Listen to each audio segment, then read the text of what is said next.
So you're welcome back to the Key Points. You can follow us on Twitter. Just do hashtag the Key Points. And you can also join us live at 3news.com. So it's been some 3 years in the wilderness for stations like Radio Gold, Radio XYZ, and Capital Radio, among some other media organizations. But it's been some good news this week as the NCA approves broadcast authorizations for some 133 media. Now, this reflects new applications and some of the old ones. We are learning it does include the pro-NDC, Radio Gold, and XYZ. Now, the NCA has set some conditions for these media entities. Upon fulfillment, they get provisional approval to set up. So what are the timelines, and can this NCA action be viewed as a victory for free speech? How do these media entities pick up their businesses after 3 years in an industry that is really not so endowed? But ultimately, can the NCA action be hailed as a victory for free speech, for which Ghana is well known for? Our guest this morning, Gary Nimakun, who is the fresh chairman of the Gaming Commission, and he is a private legal practitioner, member of the NPP communications team. Welcome, Mr. Nimakun, and congratulations on your new role. I think today congratulations are in order for my guests. Our other guest is Cecil Sunkwa Mills. He is the freshly minted president of the Ghana Independent Broadcasters Association. He used to be the MD for DSTV, and he's now their chief consultant. So, Cecil, you're welcome as well. Thank you. Great. So 2 days in the row already, and you are here. So great. Hopefully in time we will have the Honorable Sam George join us as well. Share your perspectives to us via WhatsApp at 055-369-8789. You can also tweet at me. My handle is at Beho Bampo, and the Bampo ends in an H, just so that you don't make a mistake. So, gentlemen, thanks very much for joining us. Thank you very much. Great, great. Thank you. So it's been a busy news week, and one of the big news has been that broadcast authorizations had been given for 133 broadcast entities, and somehow it slipped out there that Radio Gold, XYZ are part of it. We've not seen the full list. So let me start first with the Gibber president. Mr. Sunkwa Mills, should the NCA, in its statement announcing this, should it have added the full list of 133? Thank you, Chifa. I think that would have been ideal because we've also had members asking exactly who is on this 133 that were existing, and we've actually not been able to receive any clear documentation showing who are the three, even though we have heard of Radio Gold, XYZ, and then the Capital Radio came through there, but there has been no actual confirmation.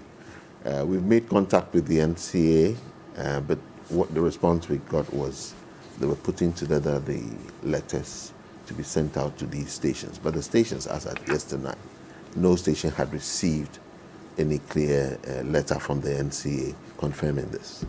So it would have been good if this was made public, and then the other news that follows, the perceptions and things would be clarified from the start. It would have been ideal. Mr. Nimakun, one of the reasons why these radio stations were closed was because they were deemed to have violated the Electronic Communications Act 775. They were operating without renewing their operating licenses. They had their authorizations expired. They were, in violation of some other rules in the legislation. First, is it good that we've come to this point where we have these authorizations given?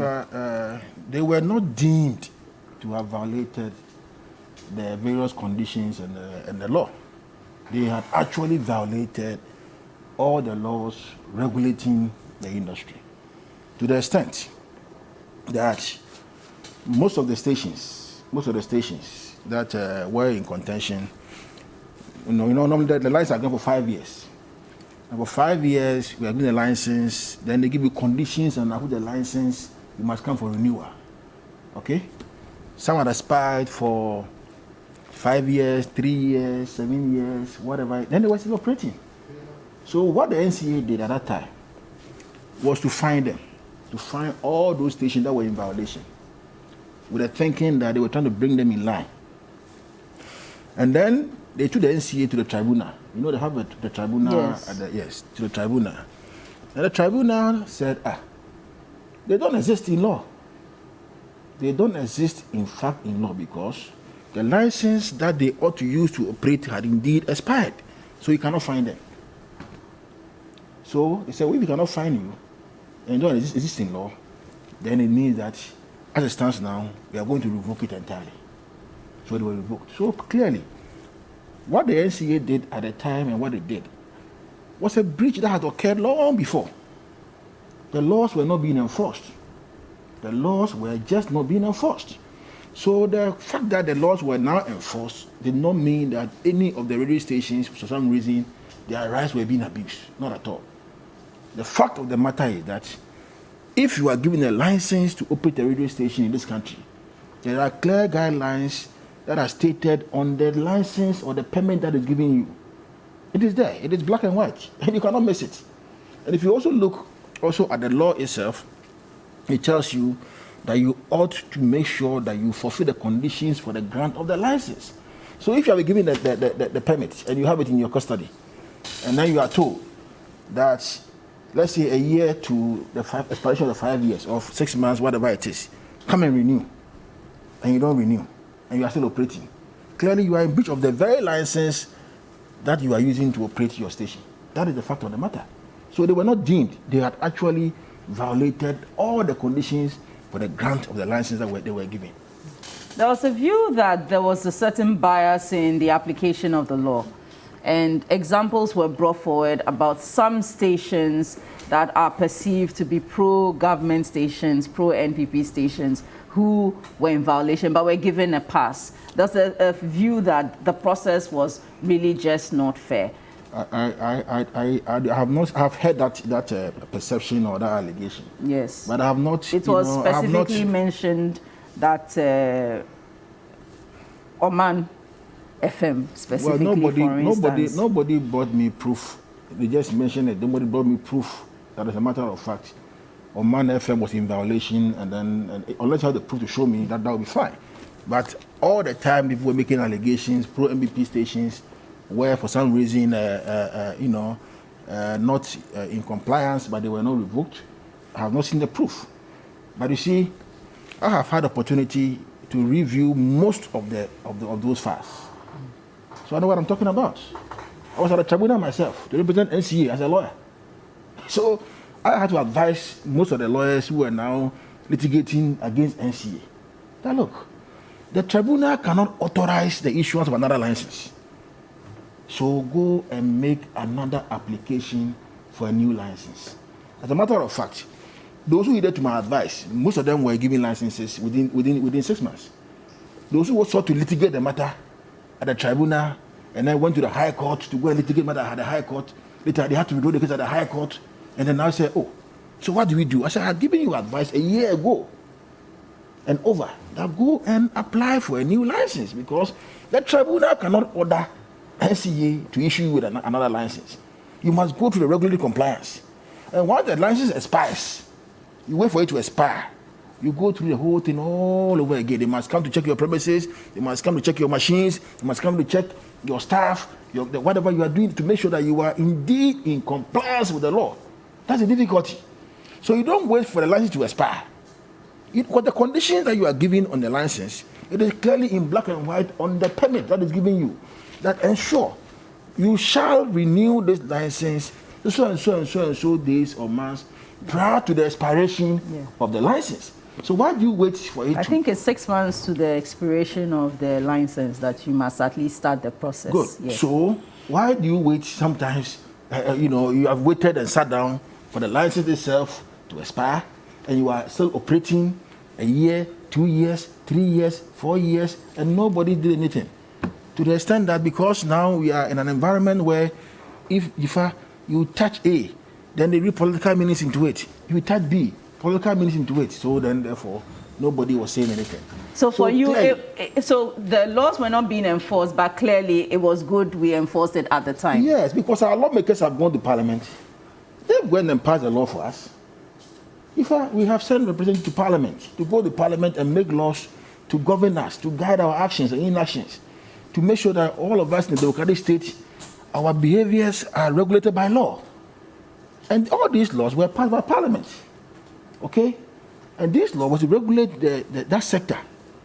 And if you are an operator in that sector, you ought to make sure that the rules governing the sector are complied with. It's as simple as that. So for me, what happened at that time was just an enforcement of our law. It is not because somebody will say it is political, whatever you call it. I don't believe so. Because if indeed the previous officers of NCA had indeed enforced the laws at the time when those laws ought to have been enforced, you would not have reached where you reached at all. Assuming at the time they were all in breach, they had sought to enforce the law at that time, you would not have gone to where we got to. So for me, I think that now that they've been given their licenses, I'm in full support of it. Why? We are in a pluralistic media space. People want to, operate in that space. You go to NCA, you apply. When you apply and the conditions precedent, you meet them, they give you the license and you come and operate, because that space is highly regulated. To the extent that if you are given a license and you come out and you even amend the shareholding structure or the rest of the company without recourse to NCA, without prior written approval from NCA, you are in breach of the statute. You get the point. Even the nature of the structure of the company, the shareholders, the directors, whatever, you have to inform them with a prior written approval before you can even go and amend the structure of your company. So if the laws want it to be enforced, or you all wanted the laws to be enforced, let us say so. If you read everything politics, the question I ask myself, so what happened at the time when this happened and the laws were not being enforced? Are we saying that was politics or not politics? Are we saying that our MPs who had gone to Parliament to make laws to guide our actions and inactions, our behaviors and everything, they didn't know what they were doing when they were making those laws for us? So they made the laws for us to guide us. Let all of us make sure that these laws are applied to its full extent, that these laws affect the area they must affect, so that our society is well regulated. All right. That is all. Let's hear from members of the public who had some thoughts to share about this decision and announcement from the NCA. Because of democracy, you see, we have to give everybody the chance. But the main issue is for somebody to have a TV station or radio station, the person has to go to the right channel. Without, if the person refuses to go to the right channel, we have to close down the radio station. The license has been given to them. It is good. It's acceptable. NCA has done well that they've given them the license to come back to do business. A multi-party democracy is good so that we can have many choices. We cannot stick to one or few radio stations or TV stations. It's good that we have to get more of them so that... In every system, there are rules and regulations. So anybody who flouts any rule or regulation, the person should be made to, do the right thing. So it's good that we have that control. It's a control. So once they meet the regulation or the requirements, yes, they should be allowed to work. NCA, it is their duty to see that all radio stations in Ghana are registered in Ghana law. I think there are many of them around, so they should work hard to go around to check all the radio stations, and if any radio station certificate has expired, I think they should stop that radio station alone. It's good news that they should be back. A lot of people have been listening to them, and we have a lot of them coming on board. It's okay. And those were the thoughts of some members of the public, and I guess there's an overwhelming view that the radio stations need to be properly registered and the like. But let's introduce the Honorable Sam George, the MP for Ningo Pram Pram, who is also the Deputy Ranking Member on the Communications Committee and has been at an all-night receiving more anointing. in his cause that's been ongoing. You're welcome, Honorable George. Thank Many you so thanks much. for your time. But before I come to you, let me give you a breather. Mr. Sunkwa Mills, so you heard some members of the public there. You've heard Mr. Nimakwan. You've been in this business for long enough. When it comes to these regulations, would you say that the regulator probably should have been doing a better job engaging its stakeholders, you, in the business, such that people don't forget that their registrations are expiring? I mean, we all have passports. Sometimes you open it and suddenly realize that you are on the verge of 6 months. Given to you for a time specific. 5 years, you know it's 5 years. So how can you say you've forgotten? Anyway, sometimes we forget. Over to you. So, I mean, for you, there was a view that, why are we doing this at this time? Why don't we give people more time and the like? When you look back, the approach then, and when you look at it now, was this something we needed to do? Yeah, Gibber, I have heard what Gary has said, and I do agree that legally, yes, they had a period and the conditions which were not met. But all the same, in delivering, I believe the NTA gives us, the broadcasters, as a service the regulator also gives. So in terms of managing that service, why would you wait for a radio station that has not met conditions to operate for that long? You know, now when that happens, then you find other perceptions and other things come through, reasons for that. Okay, so I thought it was a bit too long. The NCA could have been closer to the situation. If it's 6 months and I have not met the conditions, it would have been good that I would have been notified. And I remember there were some of the stations that had issues that came up. Some came through the Gibber office, and we realized some of the notifications and letters was a bit in the round robin. Some said they hadn't gotten it, but eventually it was a bit messy. But eventually, some of them got sorted out, and some also got the infractions. But I think that discussion has been had, and I think the authorizations have been cleaned out, we presume, from going forward. And we would like the NCA to have a closer communication with stations. So Gibber also has a lot less to have to haggle about. But I'm just wondering, I mean, Gibber members themselves, did they take advantage of what may be perceived to be Ghana's carte blanche for free speech and media practice, such that they just took this for granted? They were oblivious. Even we are told some received notifications, they just ignored it. Okay, it's two things. Gibber does not cover all the private radio stations. In fact, a large number of them who were affected also were not members, but some key ones, of course, were members. And when it comes to that aspect, some of the responsibility, yes, will fall mainly on the individual, because like Gary said, there are a lot of changes that happen within the organization which can let you get into an infraction. But Gibber will not be in the position, for example, if you've had a change of your governance structure within the company, Gibber will not be able to. We can only advise, but we can work on that with the TV stations. The TV stations, now that we don't know, so it's two things.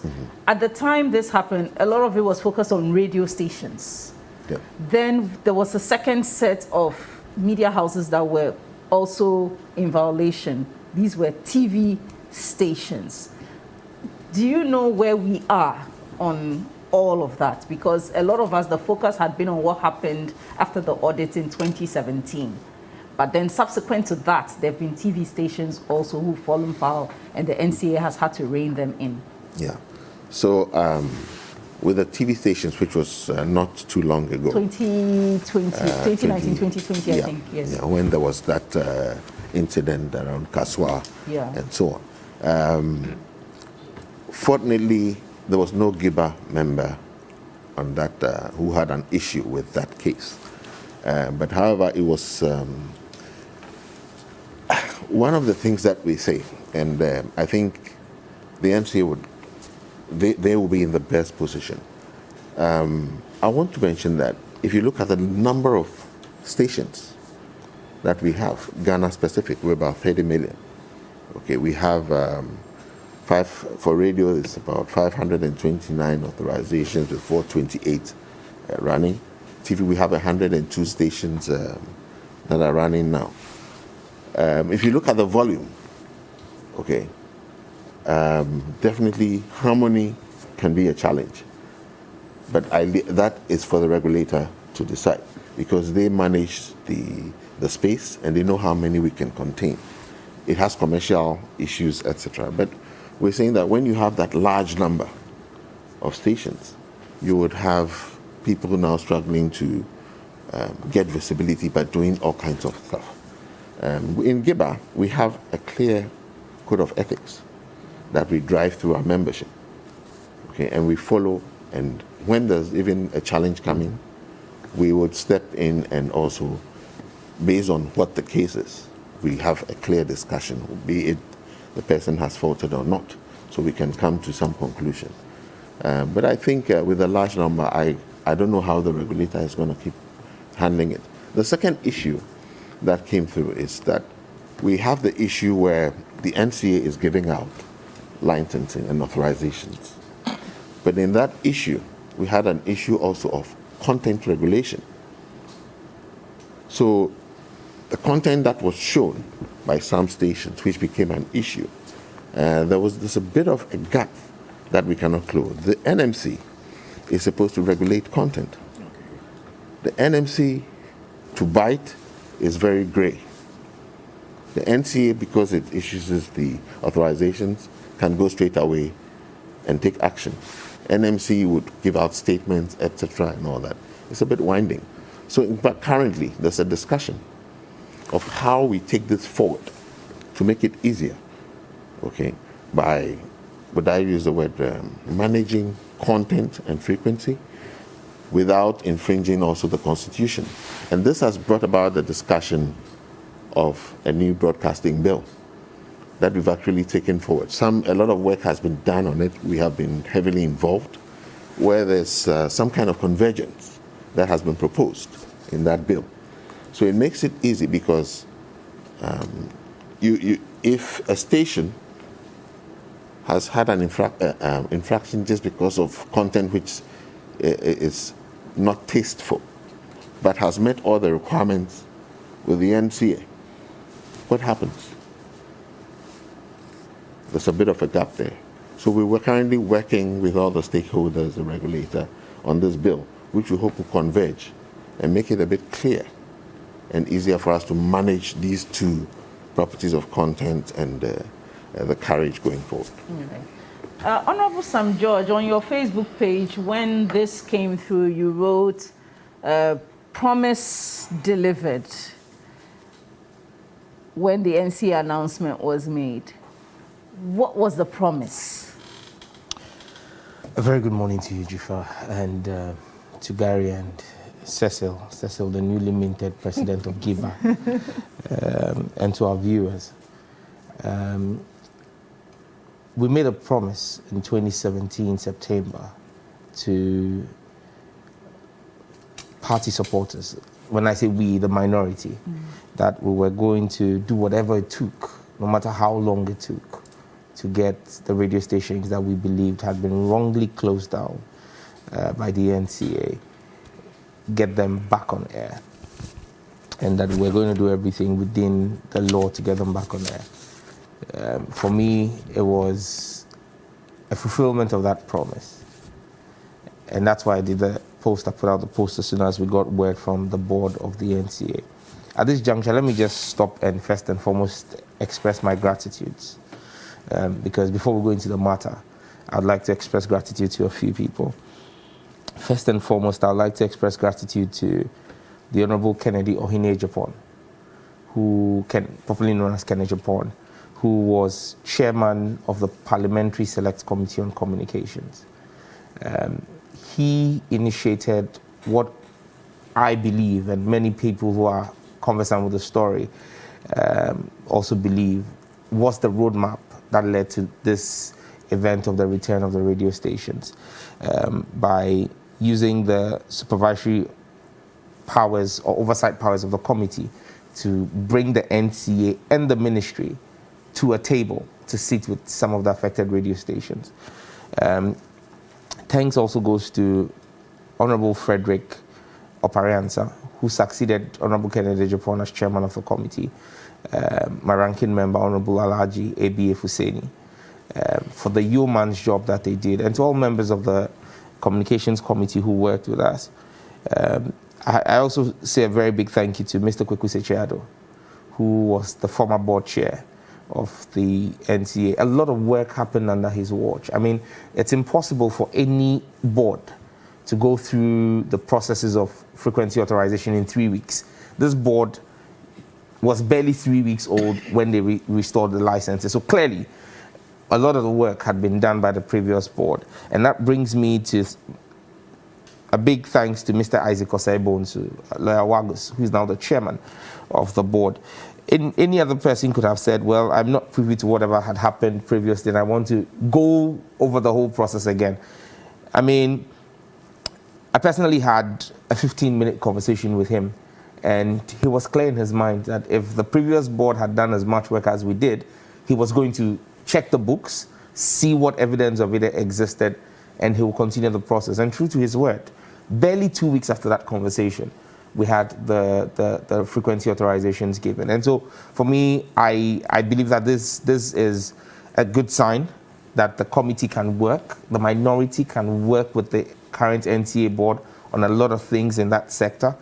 And we hope that is the beginning of a lot of good things. I also want to thank our leader, Honorable Haruna Idrisu, who as leader and former communications minister guided the committee, as well as Honorable Edward Omani Buama. And finally, but not the least, the Honorable Minister for Communications and Digitalization, Honorable Eslau Ewusu Ekufo.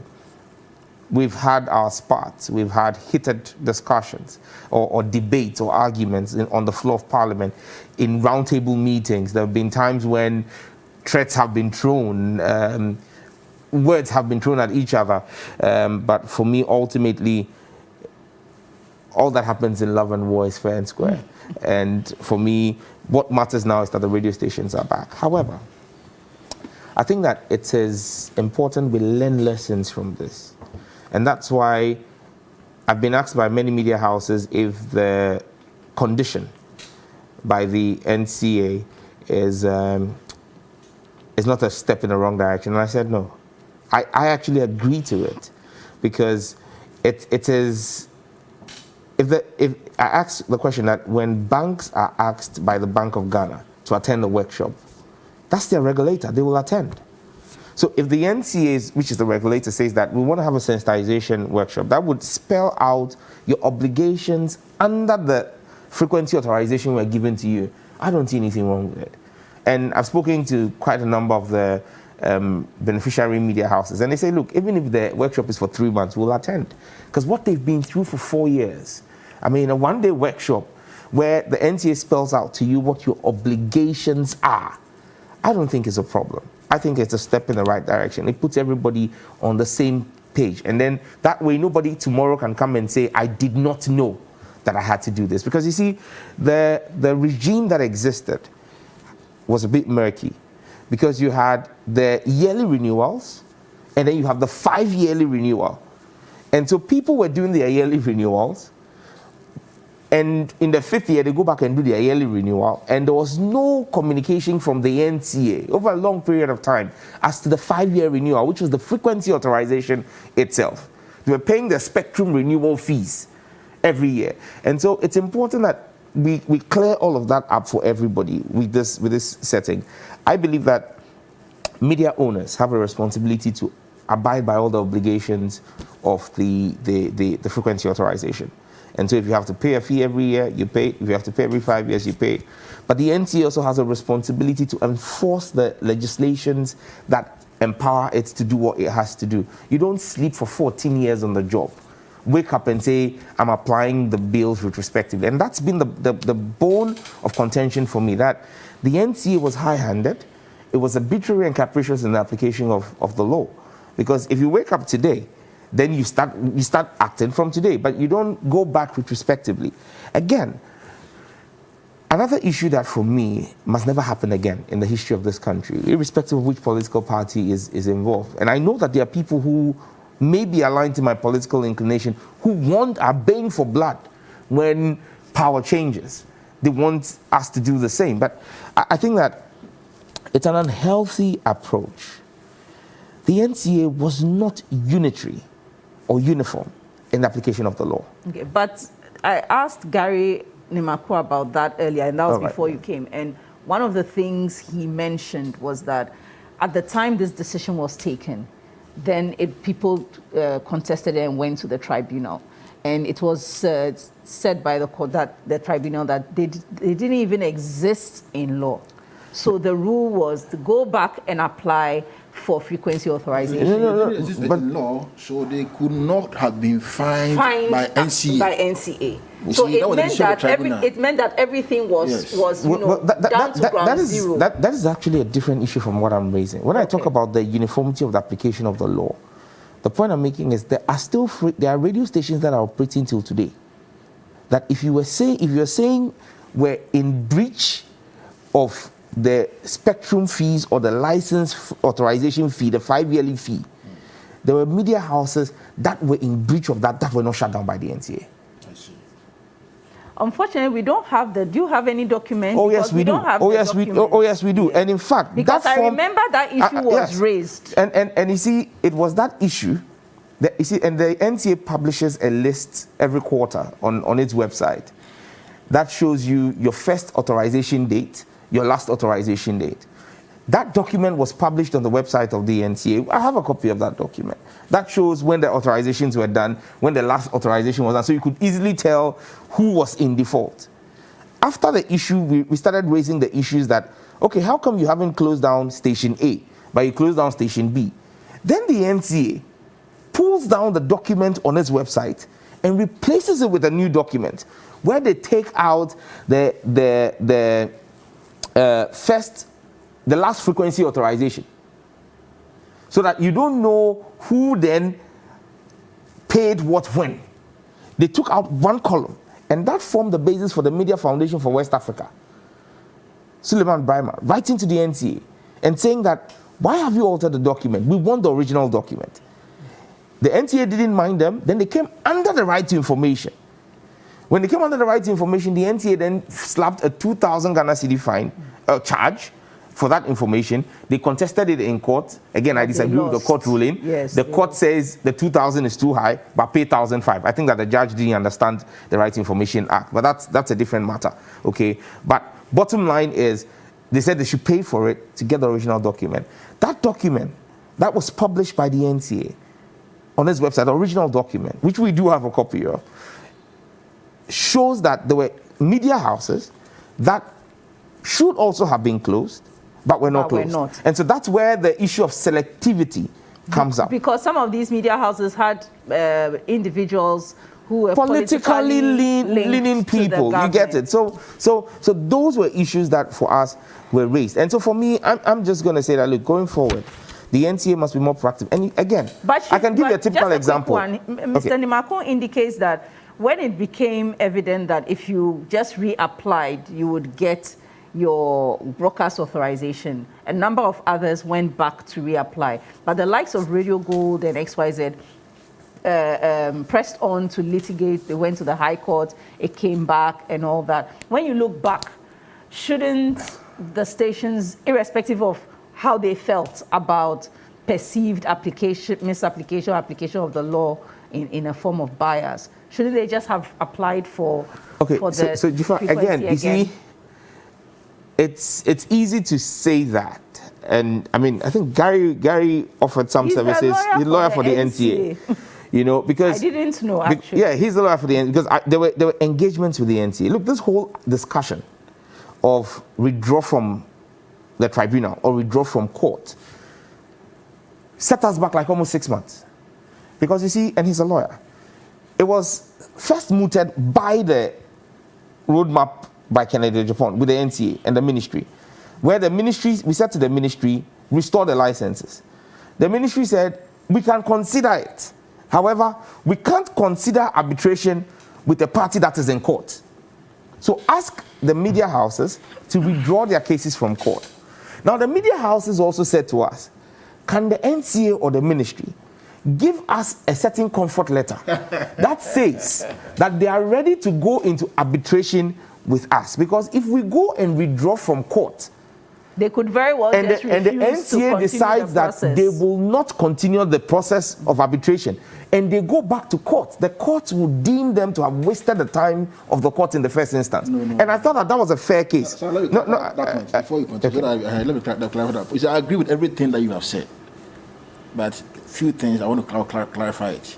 This court matter that came up, and the negotiations were trying to engage the media houses. The media house who were aggrieved by the decision of the NCA. They have come, we said, go and discontinue with liberty to reapply. Because you see, you have two things. You discontinue entirely, or you discontinue with liberty to reapply, just in case the arbitration doesn't go well for you. So we said, well, if you don't, that trust was not there. That trust was just not there. Okay, so we said, if you don't mind, discontinue with liberty to reapply. The Bassett was their lawyer. Okay, you see, at that stage, Gary. At that stage, wait a minute. At that stage, we have all reached a certain position. That look, we hold a view that we can sit down and talk. So just come in and say, well, we will not continue the thing again, but we'll go back to the table to negotiate. But how can you be with us in court? What you are litigating in court, you've taken us again to Parliamentary Select Committee on communications, and we are here at the same time. That is the difference. But later on, what did they do? They discontinued. So you see, again, when the committee got that request from the media houses, we reached out to the ministry and the NCA and said, could you give some assurance? Now, the NCA said they won't do it in writing to the media houses. That is correct. Now, the minister then gave a certain timeline. And I'm guided in some of this. The minister gave a certain timeline that withdraw and let's get moving. Now, in the course of all of this back and forth between the committee and the NCA and the lawyers for the media houses, take for example Radio Gold, Bramlabi and co, and Bassett and co, and all of them asking for those issues, the minister's timeline lapsed. She gave a 6 weeks timeline. It lapsed. Unfortunately, we couldn't reach the minister because she was also out of town. She had traveled for, I think, either ITU or one of the GSMA conferences. By the time she returned and the committee invited her, then the minister says, my offer of even they reapplying and us considering was off the table. So you see, it became a contentious negotiation. Absolutely. Which meant that it took a lot of time. At a point in time, we had to say, okay, fine. If you won't come back to sit with the committee, and this was the ministry, we would also refuse to consider your budget. It had to take some of these kinds of strong arming on both sides. And the minister herself will also at a point in time get angry with the committee and say that the committee was overstepping its bounds and trying to micromanage an agency. But you see, for me, bottom line here is this. We should never get to this place again. Mm-hmm. We should never get to this place again. Because I believe that if communication was active, because we have evidence from what the arbitration of the committee, there were media houses the NCA wrote to who failed to acknowledge and respond to the NCA. There were also media houses that wrote to the NCA that the NCA failed to acknowledge and even respond to their letters. So it is this breakdown in communication. I'll give you a typical example. Eric Opoku. Eric Opoku's radio station was fined 50,000. Okay, it was shut down and fined 50,000. Within 24 hours of being shut down, he wrote a check of 50,000 and sent it to the NCA, the NCA's office in the then Brong-Ahafo region. The NCA office in the Brong-Ahafo region accepted the check, issued him an official receipt, asked him to go back on air and start broadcasting after he had paid. 7 days later, a second letter comes from Accra that, based on instructions coming from wherever, they were returning his check for the fine and shutting his radio station down. But at that time, I think he had not gone. By that time, the tribunal. No, you see, he had never gone. He never went to court. He never went to The court. tribunal, that's separate. Yes, you see, the tribunal, it was Radio Gold and a few stations that went to the tribunal. Yes. He never contested it. Said anything. He never contested. And you see, the point was... What is the name of the station? Because I'll need to remember. I don't have it, but I know it belongs to Opoku. The same thing happened to Collins Dowda. Okay. You get it? Okay, So it is some of these issues that... And it is not as though it was only NDC people. Okay, so the point maybe I want to bring Gibber in now on this is that after hearing how all of this had gone down, now the NCA says that you will get a provisional authorization when you complete this process of the workshop and the like. Honorable George says he doesn't disagree with it. The stations he has engaged say they are happy to do it, even if it's 3 months. But the question is, why for just these 133 alone? Why not do it as a wider industry engagement? Is that a view that maybe Gibber can lean into?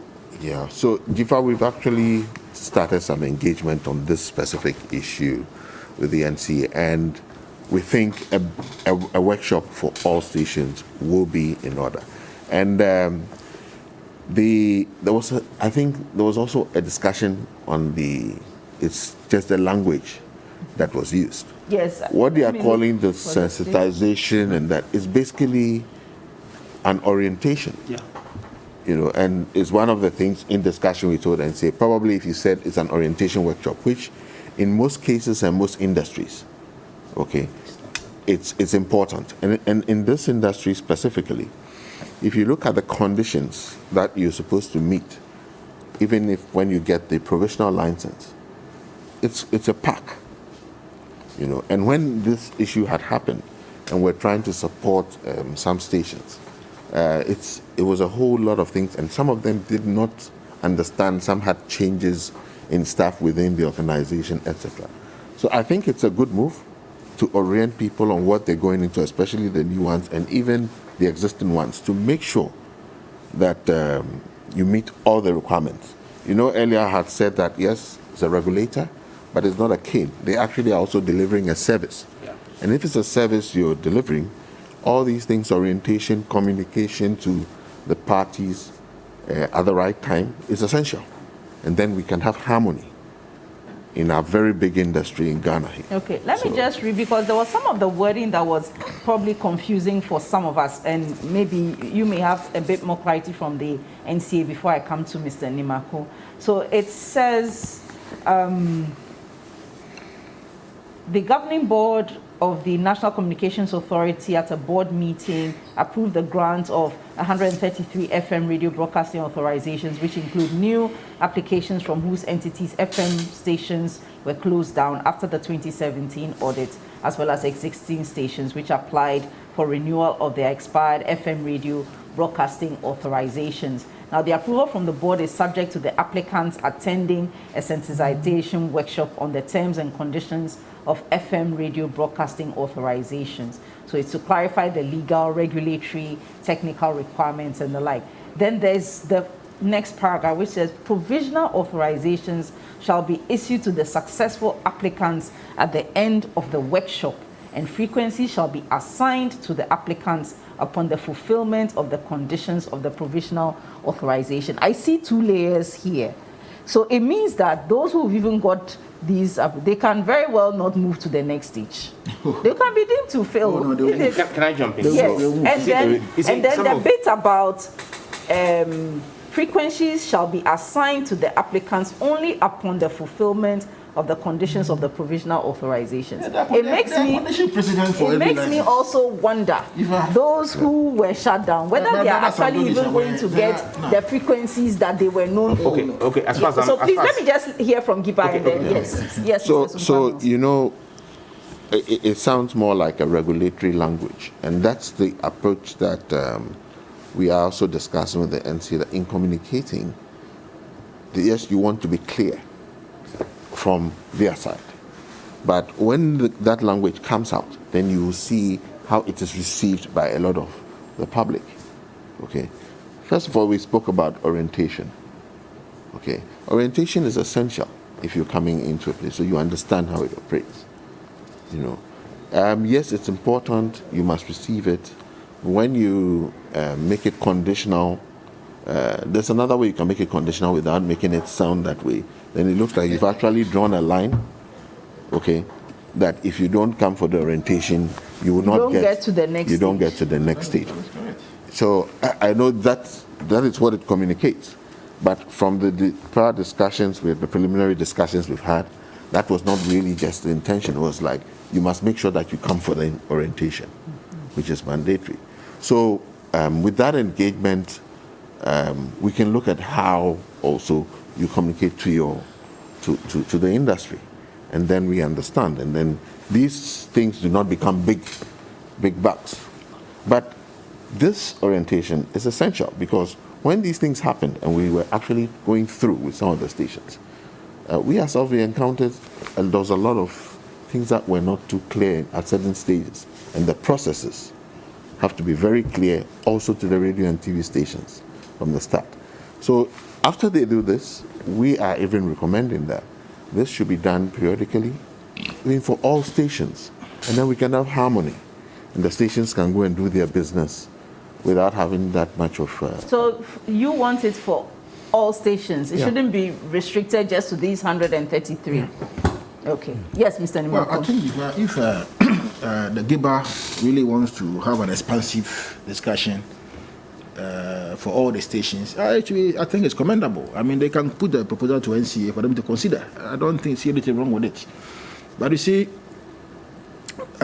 for the radio stations that were in violation, it is important that they go to this orientation. Because if you look at the frequency authorization permit itself, it is put there in black and white. You must renew 3 months prior to expiration. 1, 2, 3 months prior to, you must bring your application. And then you don't put in the application, you don't do anything, and then for 5 years, 6 years, whatever, you are there operating.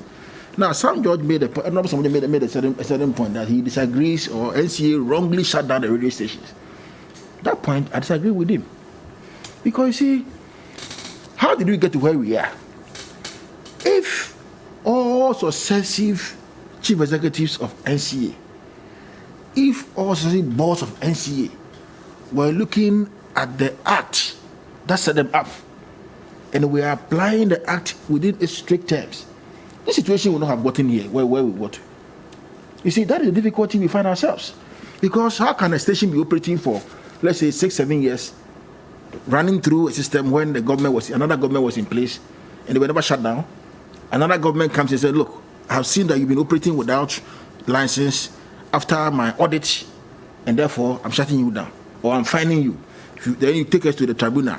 When they say, oh, you don't exist, then... But Honorable George mentioned that some of these things should not be done retrospective. I mean, you forgive the sin because at that time, both of you are sinners. No. Both the regulator and the operator. And then you start on a clean slate. And I think that probably may have been a more humane way to approach. Because some of the stations, their staff had been out of work to the extent that some staff could not get employment because of perceived bias, because of where they work. They've struggled through the last 3 or 4 years. In fact, that is a moral matter. It's a moral matter. But you see, I can tell you, most of the stations like Radio Gold and XYZ, they have been operating online. They have been operating since they were shut off, with the frequency. They've been operating online. The revenue model is not the same. I agree with you. It's not the same. I agree with you, but you see, Lost more than 60% I agree with you, of but you staff. see, where the law clearly says that where a radio station fails to renew a license within a period 3 months prior to expiration, you shall cease to operate forthwith. And yet you have been operating even though your license has expired. So I think that now that where we are now, we shouldn't go back to that place again. We have to make sure that now it's a clean slate. You go in there, you go for your program, your sensitization. When you go, they tell you the conditions precedent upon which we can give you the license, your obligations under the license. After the program, you go and meet the specification for the grant of your temporary license, and then it's given to you. And then when you go, the next stage is that you begin your 5-year authorization. And they should make sure that there will no breach, because even when they are giving the license and there's a breach on the license itself, you can be stopped from operating. You see, because the system is regulated. So from now on, we are going to see the regulations being applied to the letter. To the letter. Okay. That is on condition that all Ghanaians, whether MPP, whether NDC, whatever political party that assumes the rules of governance, will take the view that we are going to apply the law, irrespective of which station, in our view, is aligned to us or otherwise. Okay. Else, we are going to go back again. Okay. Because assuming people perceive this as a political matter, then what will happen is that if in the very unlikely event that NDC maybe comes to power one day, but then they will say that Sam George has said that they are not going to. No. But Sam George is only one. He's one view. I mean, you see, in politics, I can have my view. You can have a view, but there will be a policy direction from the top that can operate. You can express your views anyway, but that your view may not be the majority views. But we must all understand that if we want the law which our lawmakers are going to Parliament to pass for us to guide that sector to operate, let us all respect the law. So that at the end of the day, we don't appear to see that the MPs went to Parliament, they pass a law to regulate all of us in the industry, and yet the law is violated, and when it's applied, then we say it's politics. Okay, yes, Honorable George, and then one thing I would say clearly to Gary is that the NDC is a party that respects the rule of law, unlike the party that you support. You have not respected the rule of law. Anyway, but the issue here for me has to do, and first I'll take it with from the release, the statements in the release, and then I'll end up on the issue of previous NCA boards apparently appearing not to have acted, and what influenced that. On the issue of the statement, you see a twofold statement, or a twofold approach to acquiring or to securing the provisional license. One is an attendance, and then successful attendance will lead to that. Now, what is successful attendance? If you are supposed to go there for an orientation, you sit through. Are you just to show up? I don't know the structure that the NCA is going to use, but one way or the other, I'm sure that. But you see, the reason why it's important that there's this condition precedent for me, from where I see it, and my understanding why we didn't oppose it in the negotiations with the NCA was very simple. 133 stations. I know some of the stations that are literally dead. Equipment for 4 years has not been used. Theft has happened to some of their transmitters. So there may be some of these stations that genuinely, as a result of the actions that were taken in 2017, can just not come back on air. Because, look, their transmitters have developed problems. When you are operating, you're constantly maintaining and servicing this equipment. Okay, you've got remote sites which are your Ajangote and wherever you guys have these transmitters, or your transmitter base stations and all of that. Many people have actually not visited their transmitter base stations in 2 years, 3 years. They don't know the state. So it's important. And strangely, one of the owners of the radio stations 2 weeks ago called me up and said, "Sam, I'm looking to sell my transmitters." And I said, please don't. Please don't. Because in maximum a month, I'm confident you'll be back with your frequency. So please hold on. And he says, look, we can't again, because we've been trying to manage it, and even the cost of keeping security at the site. And Gary, yes, Radio Gold, for example, you mentioned Radio Gold specifically, may have been broadcasting online, but it is completely different from if you were running. Nobody's going to place an advert on an online radio station. I mean, our online broadcast in Ghana has not reached that stage yet for you to say it's marketable, for you to say I can even pay. At times, there's no revenue to even pay for the data with which you're streaming. So they have really had challenges. These companies, these radio stations had invested heavily in the training of their staff. They lost all those staff. So it's like investment has gone down the drain, because now if you say switch on today, you need quality human resource to run a station competitively. Now to the issue of why he appeared, and I can speak about this because the NDC was in power at a certain point in time where it appeared as though the law was not being applied stringently. I know for a fact that at a point in time, the NCA was looking to do some clampdown. But then there was a directive that was given.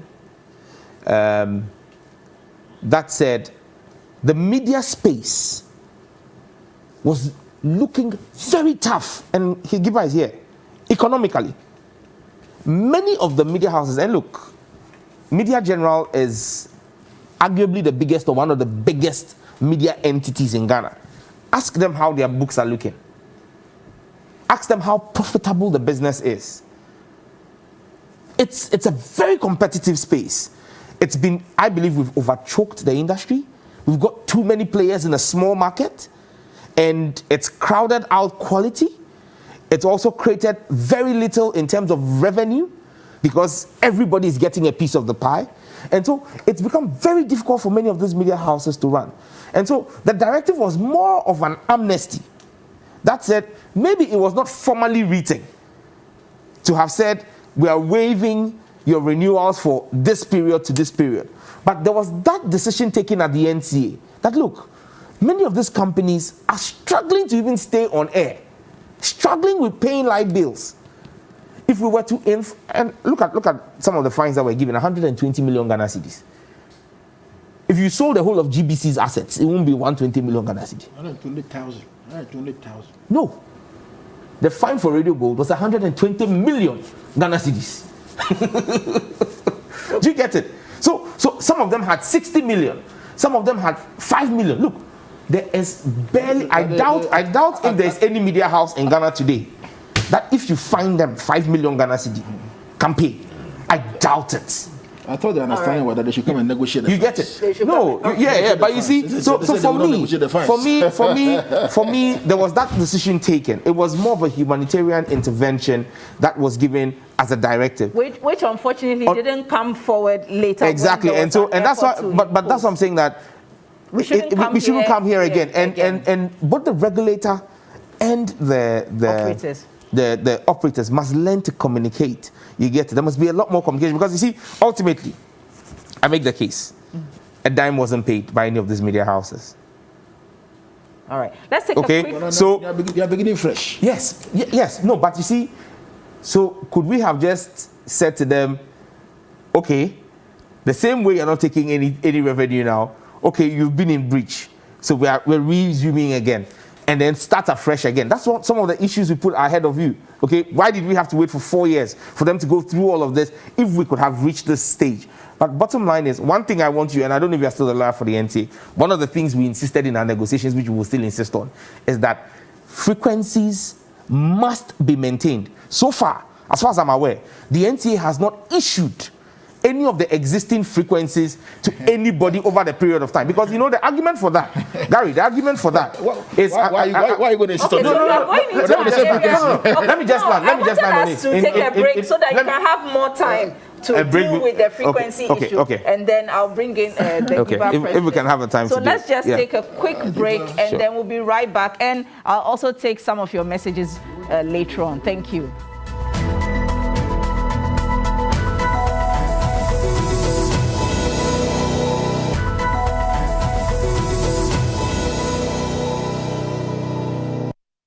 Yeah, I know.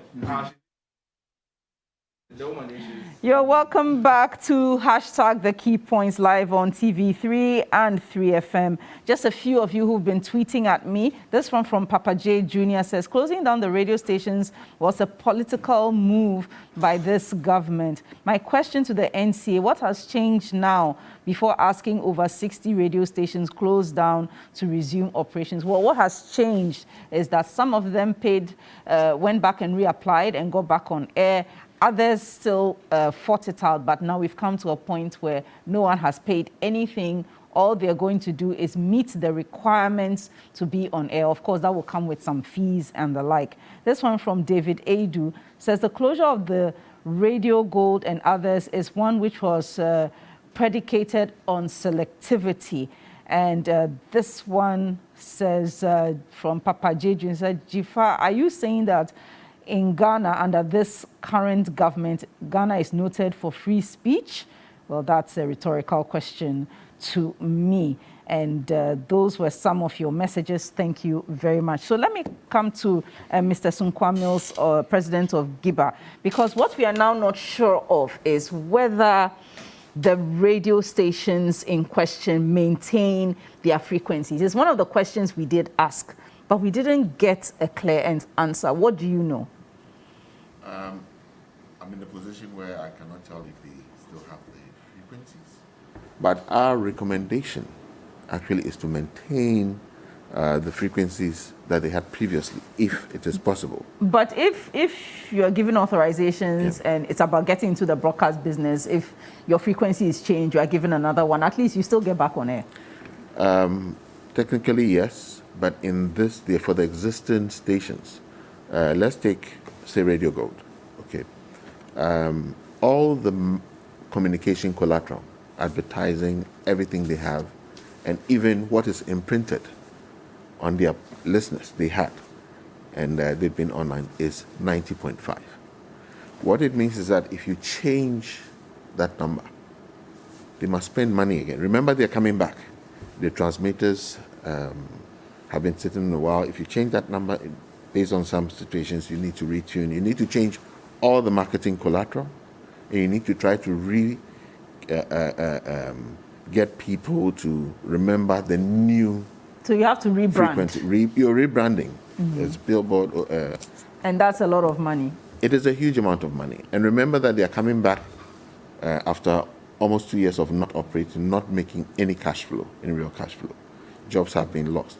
So it would be a good consideration, from the NCA, if they can, to maintain for the existing stations their frequencies. Is that an application that Gibber can make in this process? It's a conversation. I keep saying that because I think a lot of the stuff, progress that we have made has been through the engagement and discussions. Be it tough, be it that, but that's where we actually see progress. But it's one of the recommendations. And there are very valid reasons that we can share. It softens the ground for them. And so this is the direction that I think. Mr. Nimakun, will you give them their frequencies back? Oh, I am not the DGO. Neither am I the board chairman or sitting on the board of NCA. We are only external solicitors. They come to us when they are in need for us to advise them. You understand? And we do so advise.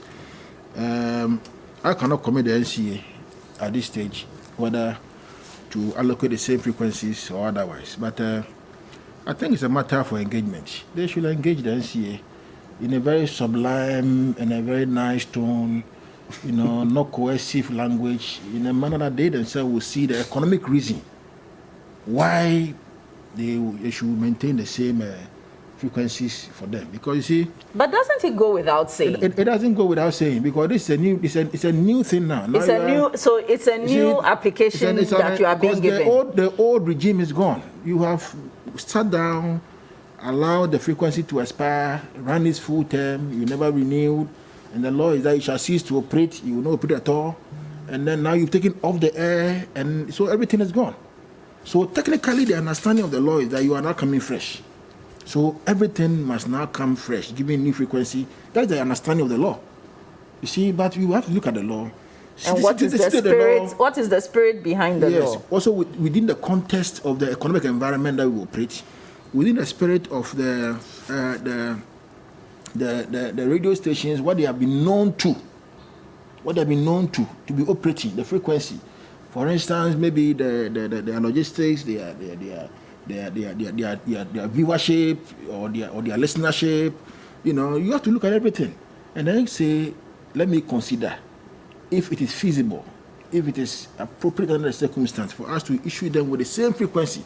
That is why I will advise every a radio operator who was affected by this exercise, go to the NCA with a language that they will find that language palatable.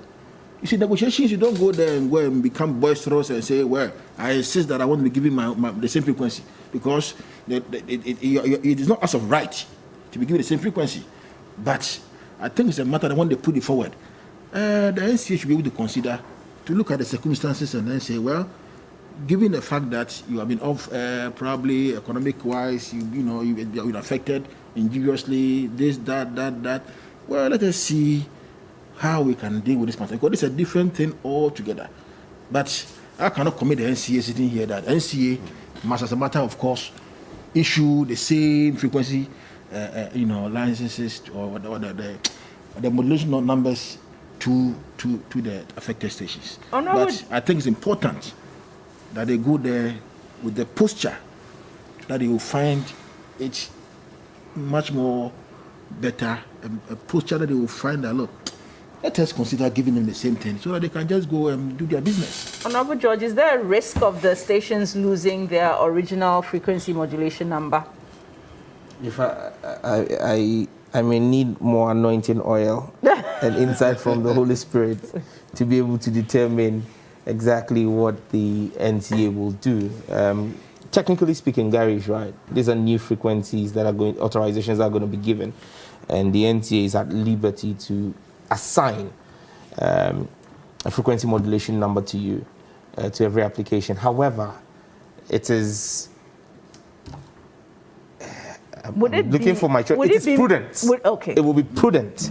It will be prudent to, in the instances where the previous frequency modulation number has not been reassigned already to another entity, it would only be prudent for the NCA to reassign to the new license that they are giving to the existing entity. Because you see, like Mr. Cecil says, it's the cost already. The stations are coming back at huge cost to get back on air again. You don't want to raise the cost of coming back on air. I mean, you change. Look, radio and TV, the media is about brand identity. Identities have been built. Radio Gold, for almost 30 years? Okay, a certain brand has been built for 30 years. There's brand identity with a number. And so if it's not like TV, where the channels vary from house to house and how they, but with radio, it's fixed. You know what dial you're tuning to. If you change it, the technical setup from recalibration of transmitters and all of those, and to even things as basic as stationery, to jingles, everything has to change. And all of this will come at cost. Already, these are people who are saddled with huge costs to start up again. So I cannot make a demand of the NCA. However, I can make a recommendation to the NCA that it will be prudent to consider this. And like I said, giving the rapprochement, or is that not how they say it? That has the easing of the relationship. Exactly. The kind of atmosphere that exists right now between the ministry, led by the minister, the NCA and its new board, and the committee.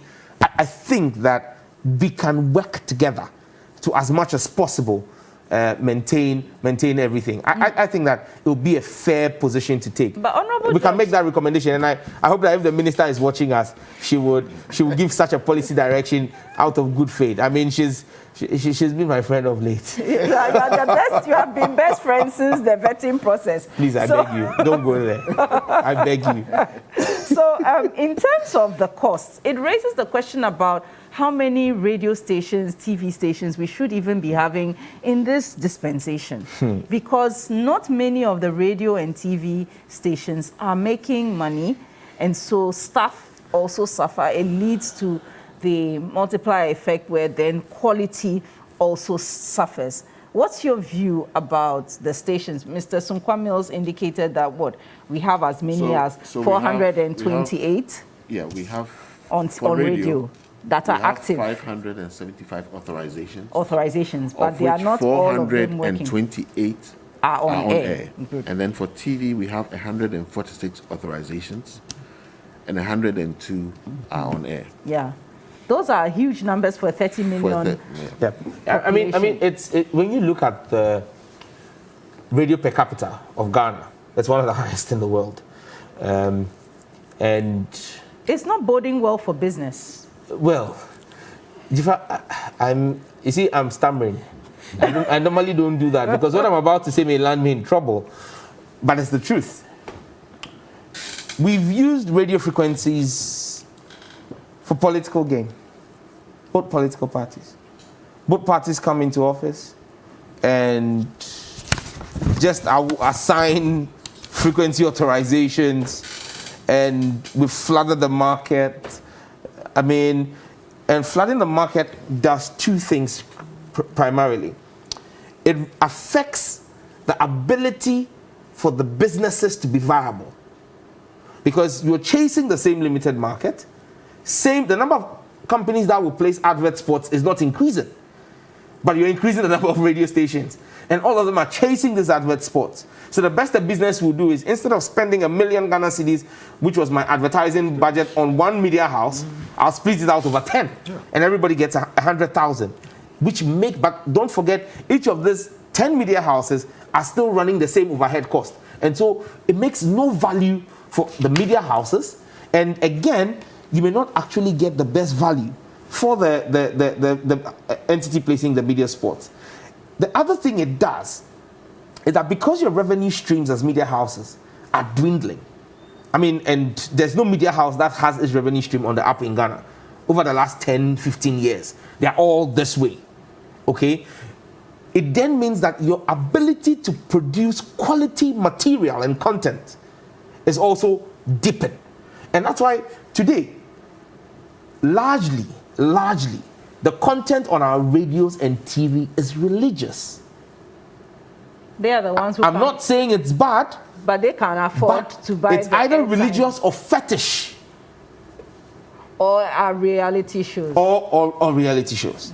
You get it, and you've lost that. There is a verve in the there's a verve with our radio that's no longer there. And yes, we can blame the media houses all we want, but it's a business. It's give or take. Do we have to have a cleanup of the radio system? I'm not going to call for that. That won't come from Sam George, okay? But a hard and tough decision has to be taken. Because you see, and I hold the view. Whether we continue to assign licenses, or whether we say, look, or whether we say we've reached our threshold, let's leave it. The spectrum is full in almost all our capital cities. So the spectrum is full. Yeah. Okay, and you look at the quality. Are we going to say that we want to go back and look at the law properly? And Gary, look at the law carefully. Syndicated radio, is it legal? Is it lawful? Look at the airlines that set up the NCA and the NCA's Act. There was a reason. This is where maybe a station in Accra is syndicated on. So one person is sitting in one radio studio in Accra, and then is speaking to the entire nation across a number of radio stations that are affiliates or are owned by the same entity. If you read the intentment of the law, it was only GBC that was supposed to have that such reach in the country for national security reasons. We've over the years relaxed it, but does the law allow for it? If you are looking at a cleanup, these are some of the areas you may begin to, because you realize one business entity is holding 15, 10, 8 frequency authorizations. One person misinforming the public from one studio has the potential of going across the country, and the damage that is done is wider than you think. Again, many of these media houses are not abiding by the delayed broadcasting that allows for you to be able to stop some dangerous information from going out or a dangerous slip. There's several things that I think that if the NCA really wants to actualize this law, can do in conjunction with the operators. It shouldn't be draconian. It should be a roundtable conversation, because ultimately these steps must inure to the economic benefit of the entities in the media space. Yeah. So if you carry them along and work with them on it, work with Parliament on it, you can have a decent approach to making it more viable for everybody. Okay. Those are my thoughts on this matter. Those are your final comments. Final comments from you, Gary, and then I'll take final comments from Cecil. Well, I think my final comment certainly will be that where we have gotten to, we should never go back there. There's no point at all for us to go back to where we came from. all of us, those in the media space, Gibber, your members, the regulator, they should ensure, and the politicians, some just sitting there, the politicians, they should ensure that everybody abides by the law. That is the reason why my brother is in Parliament. They go and make the laws for us. We have to abide by the law. Now he's sponsoring LGBT. We see how he's going around the country, and after everything, when he's done, and people say that we will not abide by the law, what will be the effect on society? So all of us must learn to abide by the law. Okay, thank you very much, Mr. Nimako. Yes, Mr. Sunkwa Mills. Yeah, so on our side, the announcement from the NCA, it's good news for us, and we would want to go into another era of improved engagement with the regulator. Let us start with this sensitization or orientation. And you did mention we must bring something for the NCA, but this is a discussion. I think it goes more also to enhance the work of the NCA, to even propagate these refresher workshops, and it makes your regulation work easier. The other thing that I want to mention is that with the cost issues, we need to relook. The economic environment for broadcast has completely changed. When we have a fixed advertising revenue basket for the country. We had a number of stations. Now we've extrapolated a number of stations across both for radio and TV, chasing the same amount of money. Now they're paying, if you look at what stations, there's licensing, there's taxation, yes. We've got to pay for copyright issues, ASOC and that. And a lot of stations are really struggling. So we want to have that engagement with the regulator and look at the cost that are involved, the economic cost, then we can create enough jobs. And one of the things that we do as broadcasters, besides giving information, this is the place where we develop local content to sell our country. But it's done with money. Right. So we need to have that economic conversation also. All right. Thank you very much, gentlemen. And some of your messages quickly as we wrap up. AU from Tamale North. Seriously, government and the NCA have achieved their goals when they closed down Radio Gold and XYZ over the 3-year period. Time will tell. Kudos to our MPs. Charles says, thank God Radio Gold is back, and we hope the neutrals will soon remain silent as they have been. Aziz from WA says, the position of the NCA 3 years ago was totally unfair. This was needless and unfortunate. The NCA cannot hide under laws to shut down these stations. The question is, have these stations paid the so-called monies the NCA was demanding? Do you know the unemployment their action has caused? Must we target political opponents? Time will tell. And Baba Abdul in Tema says the MCA was simply biased on the application on the law on the media houses for defaulting. Their statement to reinstate them is also premature, as they could have done the workshop before announcing the amnesty. And those were some of your messages. Thank you very much. And I want to thank our guests, Mr. Nimako, Honorable Sam George, and Cecil Sunkwa Mills. They will stay with us, but we will swap Mr. Cecil Sunkwa Mills with another guest. We'll be right back.